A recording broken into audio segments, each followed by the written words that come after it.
Halo, assalamualaikum warahmatullahi wabarakatuh. Saya Noviani, NPM 36019566001. Kali ini Novia mendapat tugas dari dosen Novia yang terhormat Ibu Nurmaliah, Magister Pendidikan, pada mata kuliah Media Pembelajaran SD. Sebelum lebih lanjut, Novia akan menjelaskan sedikit apa sih itu media pembelajaran.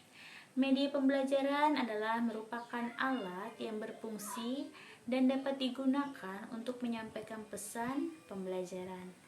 Media pembelajaran juga sebagai sarana atau alat bantu pendidikan yang dapat digunakan sebagai perantara dalam proses pembelajaran untuk mempertinggi efektivitas dan efisiensi dalam mencapai tujuan pembelajaran.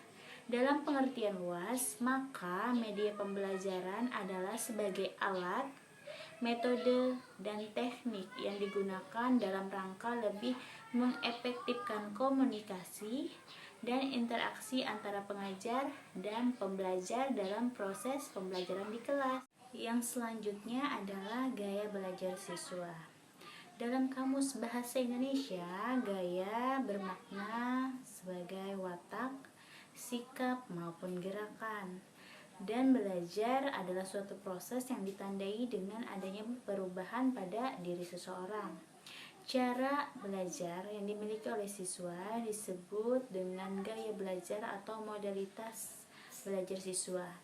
Berdasarkan pendapat beberapa teori bahwa gaya belajar siswa adalah suatu cara yang sifatnya individu yang dimiliki oleh siswa untuk memperoleh, menyerap, mengatur, maupun mengolah informasi dalam proses pembelajaran. Setiap orang memiliki gaya belajar yang berbeda-beda. Ketika seseorang telah belajar menggunakan gaya belajar yang benar, maka akan berdampak pada keefektifan dan keefisiensian penyerapan informasi yang diterima. Adapun macam-macam gaya belajar. Perilaku belajar seseorang pasti berbeda-beda. Ada yang menyukai gambar, suara, dan praktik langsung. Terdapat 3 macam gaya belajar seseorang berdasarkan modalitas yang digunakan individu dalam memproses informasi, yaitu gaya belajar visual, gaya belajar auditori, dan gaya belajar kinestetik. Yang pertama adalah gaya belajar visual. Gaya belajar visual di mana gagasan, konsep, data, dan informasi lainnya dikemas dalam bentuk gambar dan teknik. Adapun ciri-ciri gaya belajar visual yaitu yang pertama adalah cenderung melihat sikap, gerakan, dan bibir guru yang sedang mengajar. Yang kedua, bukan pendengar yang baik saat berkomunikasi. Yang ketiga, saat mendapat petunjuk untuk melakukan sesuatu, biasanya akan melihat teman-teman lainnya, baru kemudian diri sendiri yang bertindak. Dan yang keempat, tidak suka bicara di depan kelompok dan tidak suka pula mendengarkan orang lain, sehingga terlihat pasif ya dalam diskusi. Yang kelima, kurang mampu mengingat informasi yang diberikan secara lisan. Dan yang keenam, lebih suka peragaan daripada penjelasan. Dan yang ketujuh, dapat duduk tenang di tengah situasi yang ribut dan ramai tanpa terganggu. Dan banyak lagi ya untuk ciri-ciri gaya belajar visual. Nah, yang kedua itu adalah gaya belajar auditori. Gaya belajar auditori adalah suatu gaya belajar di mana siswa belajar melalui mendengarkan. Siswa yang memiliki gaya belajar auditori akan mengandalkan kesuksesan dalam belajarnya melalui telinga ataupun pendengarannya. Oleh karena itu, guru sebaiknya memperhatikan siswanya hingga ke alat pendengarannya. Adapun ciri-ciri belajar auditori yaitu yang pertama, mampu mengingat dengan baik penjelasan guru di depan kelas atau materi yang didiskusikan dalam kelompok. Yang kedua adalah pendengar ulung. Yang ketiga, cenderung banyak omong.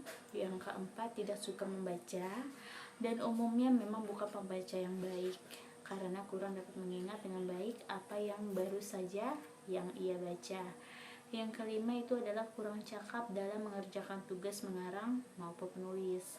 Yang keenam, senang berdiskusi dan berkomunikasi dengan orang lain. Dan yang ketujuh, kurang tertarik memperhatikan hal-hal baru di lingkungan sekitarnya, seperti hadirnya anak baru, adanya papan pengumuman di pojok kelas, dan lain sebagainya. Dan yang ketiga adalah gaya belajar kinestetik, di mana gaya belajar tersebut siswa belajar dengan cara melakukan, menyentuh, merasa, bergerak, dan mengalami. Anak yang mempunyai gaya belajar kinestetik mengandalkan belajar melalui bergerak, menyentuh, dan melakukan tindakan. Adapun ciri-ciri belajar kinestetik, yang pertama adalah menyentuh segala sesuatu yang dijumpainya, termasuk saat belajar.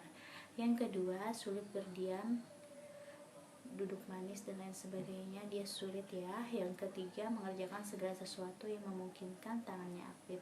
Contoh saat guru menjelaskan pembelajaran di depan kelas, tipe gaya belajar kinestetik bisa sambil menulis dan sebagainya, coret-coret dan sebagainya ya. Yang keempat, suka menggunakan objek nyata ya sebagai alat bantu belajar.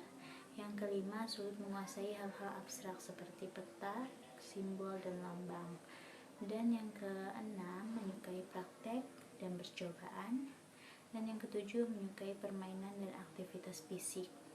Berdasarkan penjelasan sebelumnya bahwa pembelajaran perlu suatu proses yang melibatkan potensi siswa secara keseluruhan, yaitu potensi penglihatan, pendengaran, dan bergerak motorik. Guru harus dapat memenuhi kebutuhan siswa dalam belajar sehingga belajar menjadi sesuatu yang menarik dan menyenangkan serta tidak membosankan. Kreativitas guru sangat dibutuhkan untuk mengkolaborasikan berbagai multimetode, multistrategi, dan multimedia, dan aktivitas belajar sesuai dengan materi yang diajarkan sehingga memiliki kesempatan yang luas untuk beraktivitas dalam kegiatan pembelajaran. Dan di media pembelajaran kali ini, Novia mengangkat media pembelajaran pada mata pelajaran IPA ya, di mana IPA atau ilmu pengetahuan alam adalah suatu kumpulan teoritis. Penerapannya secara umum terbatas pada gejala-gejala alam, lahir dan berkembang melalui metode ilmiah seperti observasi, eksperimen, serta menuntut sikap ilmiah seperti ingin tahu, terbuka, jujur, dan sebagainya. Dan kali ini Novia memilih materi daur hidup hewan. Pengertian daur hidup hewan yaitu adalah seluruh tahap perubahan bentuk yang dialami makhluk hidup selama hidupnya. Beberapa jenis hewan ternyata mengalami perubahan dan perkembangan yang berbeda dengan induknya, yang disebut dengan metamorfosis hewan.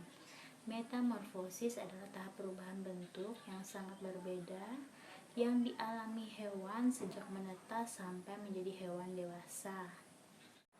Metamorfosis pada hewan terbagi menjadi dua, yaitu yang pertama adalah metamorfosis sempurna, di mana metamorfosis yang mengalami 4 tahap perubahan bentuk, yaitu telur, larva, pupa, dan dewasa, misalkan seperti pada kupu-kupu, nyamuk, lalat, dan katak.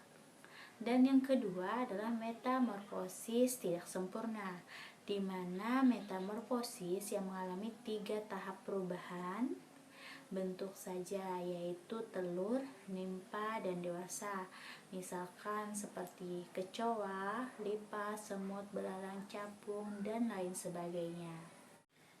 Halo, assalamualaikum warahmatullahi wabarakatuh. Good morning student, good morning everyone. Kali ini kita akan menggunakan media pembelajaran ya pada mata pelajaran IPA, ilmu pengetahuan alam, pada materi daur hidup hewan ataupun metamorfosis pada hewan. Nah, sebelumnya ibu mau tanya ya, nah apakah kalian tahu hewan apakah ini? Jelas enggak? Nah, hewan apakah ini? Iya betul, ini adalah nyamuk ya, dimana nyamuk dewasa bertelur ya di air yang tergenang. Setelah beberapa hari, telur nyamuk akan menetas menjadi tempayak atau jentik-jentik. Nah, tempayak kemudian berubah menjadi kepompong atau pupa dan selanjutnya mengalami perubahan menjadi nyamuk dewasa. Ini adalah proses metamorfosis pada nyamuk. Oke. Dan selanjutnya adalah proses daur hidup apa? Ada yang kenal ini hewan apa? Ya, benar sekali. Ini adalah hewan ayam ya, dimana ayam tidak mengalami metamorfosis karena semenjak kecil sampai dengan dewasa tidak banyak mengalami perubahan bentuk. Daur hidup ayam dimulai dari telur ya. Telur setelah dierami oleh induk betina selama 28 hari, telur menetas menjadi anak ayam. Anak ayam kemudian berkembang menjadi anak ayam dewasa dengan siap untuk menghasilkan telur kembali. Ya, itu adalah proses daur hidup ayam ya. Dimana telur apa? Setelah dierami oleh induk betina selama 28 hari, telur akan menetas menjadi anak ayam ya. Anak ayam akan berproses kembali ya menjadi ayam indukan ya atau ayam dewasa, dan seperti itulah proses daur hidup ayam. Oke. Next, selanjutnya adalah proses metamorfosis pada kupu-kupu ya, betul. Kupu-kupu betina dewasa sesudah kawin mencari jenis tumbuhan yang cocok untuk tempat meletakkan telur ya. Setelah kurang lebih 2 minggu, telur kupu-kupu menetas menjadi ulat ya. Ulat tumbuh berhari-hari dan memakan daun-daunan di sekitarnya ya. Nih, lama-kelamaan geraknya makin lambat, kemudian ulat tersebut berhenti makan dan bergerak tetapi tidak mati. Setelah itu ulat membuat rumah ya dari air liurnya dan membentuk semacam benang sutra ya. Nah, seperti ini. Untuk membungkus seluruh tubuhnya, keadaan ini disebut dengan kepompong atau pupa ya. Selama masa kepompong itu adalah 2 minggu, ulat berubah bentuk menjadi kupu-kupu kecil dan berubah lagi menjadi kupu-kupu dewasa dan bertelur lagi, dan seperti itulah proses metamorfosis pada kupu-kupu. Oke, sekian dulu dari saya pada media pembelajaran kali ini. Semoga bermanfaat. Billahi taufiq wal hidayah. Assalamualaikum warahmatullahi wabarakatuh. Bye bye.